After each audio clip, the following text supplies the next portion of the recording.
Hello everyone, I hope you are doing well. So recently Baba Ramdev की एक छोटी सी clip viral हो रही है और उस वीडियो में बेसिकली ये कहा गया है कि ओबीसी को लेकर ओबीसी को वहां पर बेसिकली इनफीरियर बताया गया और ब्राह्मण या हम ये कहें कि उनको सुपीरियर बताया गया है। छोटी सी क्लिप क्या है वो अभी हम दिखाने वाले हैं, लेकिन इस बीच में ना जो एक फाइट देखने को मिल रहा है, क्योंकि ये बेसिकली सोशल मीडिया में जब इसे अपलोड किया गया उसके बाद से ये लाइमलाइट में आया। और ये बेसिकली जो पूरा विवाद है वो ओबीसी को लेकर और ओवीसी को लेकर, ओवीसी यानी कि आप समझ सकते हैं AIMIM के जो लीडर हैं ओवीसी उसको लेकर, और ओबीसी जो कैटेगरी है उसको लेकर यहाँ पूरा विवाद चल रहा है। इसके रिगार्डिंग बहुत सारे आर्टिकल आप देख सकते हैं कि यहाँ पर ओबीसी को ओबीसी बोला गया या फिर ओवीसी बोला गया। इसके रिगार्डिंग बहुत सारे आपको आर्टिकल मिल जाएंगे जो ये कहा जा रहा है कि हमने ओबीसी कहा, ओबीसी नहीं कहा। ये पूरी कहानी क्या है, पहले हम चाहते हैं कि आप छोटी सी जो वीडियो है ना क्लिप, आप पहले वो देखिए।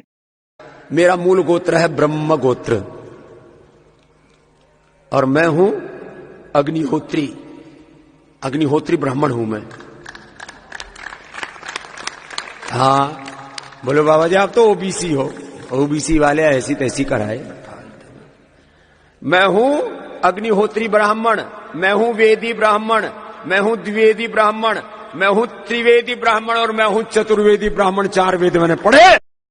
सो आई होप कि आपने जो भी क्लिप में देखा उसमें आई होप कि आपने ओबीसी सुना या ओबीसी सुना, इस पे आप अपनी राय देना। लेकिन पहले हम बताना चाहते हैं कि पूरा विवाद जो है ना खड़ा कहाँ से हुआ, और इसके रिगार्डिंग बहुत सारे आर्टिकल आपको मिल जाए। लेकिन विवाद जो खड़ा हुआ ना, ये स्टार्टिंग विनय कुमार डुकानिया, ये बेसिकली आप कह सकते हैं कि एक पर्सन जो सबसे पहले इस क्लिप को ट्विटर में अपलोड किया और यहाँ पर कुछ लिखा गया जो बेसिकली यहाँ पर जिस बात से, जिस लाइन से जो विवाद हुआ, ओबीसी वाले अपनी ऐसी तैसी करवाए, इसी बात को लेकर यहाँ पर पूरा विवाद वहां पर छिड़ा हुआ है। तो यहाँ पर इन्होंने ये भी डिमांड किया, why is not fraud Ramdev arrested yet for insulting OBC community. इन्होंने ये भी कहा, पोस्ट किया। इसके बाद से पूरी मीडिया में बाबा रामदेव बने हुए हैं। आपको बताना चाहते हैं हुआ क्या है। बेसिकली इसमें ये कहा गया है कि जो योग गुरु बाबा रामदेव है वो ये कह रहे हैं कि मेरा जो ओरिजिनल गोत्र है वो ब्रह्म गोत्र है, अग्निहोत्री ब्राह्मण है वो। और फिर इनके बाद में वो ये भी कहते हैं कि हमने चारों वेदों को हमने पढ़ा है, और या फिर हम या ये कहे कि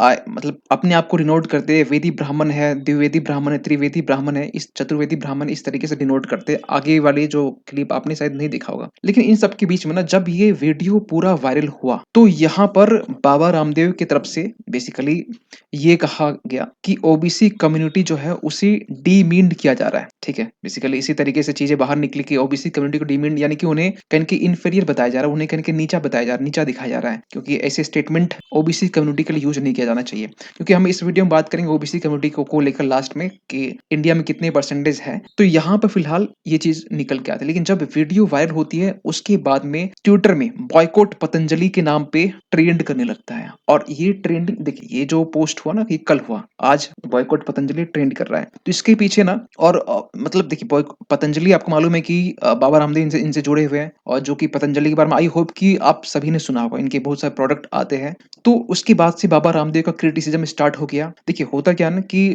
लोग आधा सुनते हैं और आधा सुनने के बाद ना मतलब पूरी पूरी कहानी नहीं जानना चाहते, बस उस लाइन को सुनने के बाद में क्रिटिसिज्म स्टार्ट हो जाता है। तो वो चीजें यहाँ पर हमें देखने को मिला। इसके बाद में बाबा रामदेव ने अपने साइड से ये कहा कि ये बेसिकली जो स्टेटमेंट उसे तोड़ मोड़ के इन्हें बताया जा रहा है। फिर इसके बाद बाबा रामदेव ने कहीं कहीं मीडिया में आके ये क्लैरिफाई भी किया कि हमने ओबीसी नहीं कहा, हमने ओवीसी कहा। ओवीसी वही ओवीसी AIMIM के जो लीडर है वही ओवीसी, असदुद्दीन ओवैसी, उनका नाम लिया गया। तो इस तरीके से इनकी तरफ से रिस्पॉन्स आया। लेकिन आपको बता दें कि जब ये क्लैरिफाई किए कि उन्होंने AIMIM लीडर जो असदुद्दीन ओवैसी है उनका नाम लिया है, हमने ओबीसी कम्युनिटी को इंसल्ट नहीं किया है। तो आपको बता दें इन सब के बीच में ओवीसी का भी कमेंट आ गया, रिप्लाई आ गया। क्या रिप्लाई, पढ़िए सुनिए। कांग्रेस ने ये बताया कि why is not for Ramdev arrested yet for insulting the OBC community, ये लिखा गया। प्लस एक फिर डिमांड कर रही है लोग अरेस्ट का। लेकिन AIMIM इनकी तरफ से सोचा कि भाई खामखा हम पिस गए,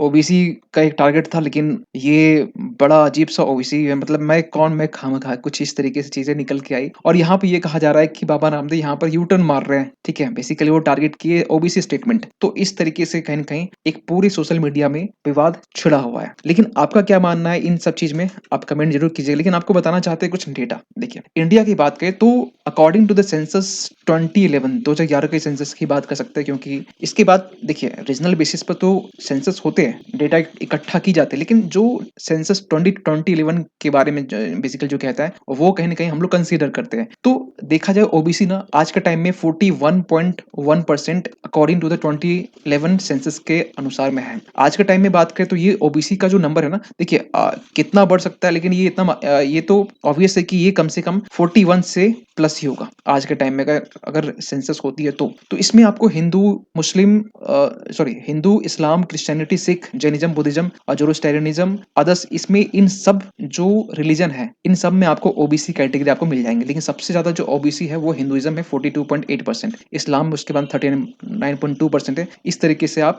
देख सकते हैं, तो टोटल मिला के 41.1% है। अगर पूरी इंडिया की हम बात करें तो वही 2011 के सेंसस के अकॉर्डिंग जो सबसे ज्यादा जो ओबीसी कास्ट किस स्टेट में है, तो आप देखेंगे कि तमिलनाडु जो स्टेट है 76.1% साथ में ये टॉप में है। इसके बाद बिहार, रिसेंटली बिहार में भी रीजनल बेसिस पर जो बेसिकली हुआ था ओबीसी का डेटा लिया गया था, उसमें ये बताया गया था कि ये 60, आई थिंक कि 69 के अराउंड है, आई होप कि गलत ना हो, 64 या 69 अराउंड है समथिंग। तो बिहार ये सेकंड में है। लेकिन सबसे लिस्ट में देखा जाए तो सबसे लिस्ट में आप नॉर्थ ईस्ट में अगर जाएंगे तो यहाँ पर देखें नागालैंड 0.2%, फिर आप मिजोरम आ जाइए 1.6%, तो सॉरी ये आपको 0.2% नागालैंड, फिर आपका लक्षद्वीप पे मिल जाएगा। ठीक है, तो ये आपका रहा स्टेट वाइज डेटा। तो इन पूरे विवाद पर जो बाबा रामदेव के साथ जो बेसिकली कंट्रोवर्सी हो रहा है, इस पर आपका क्या मानना है, कमेंट कीजिएगा। मिलते किसी अगली वीडियो में, तब तक के लिए थैंक यू सो मच।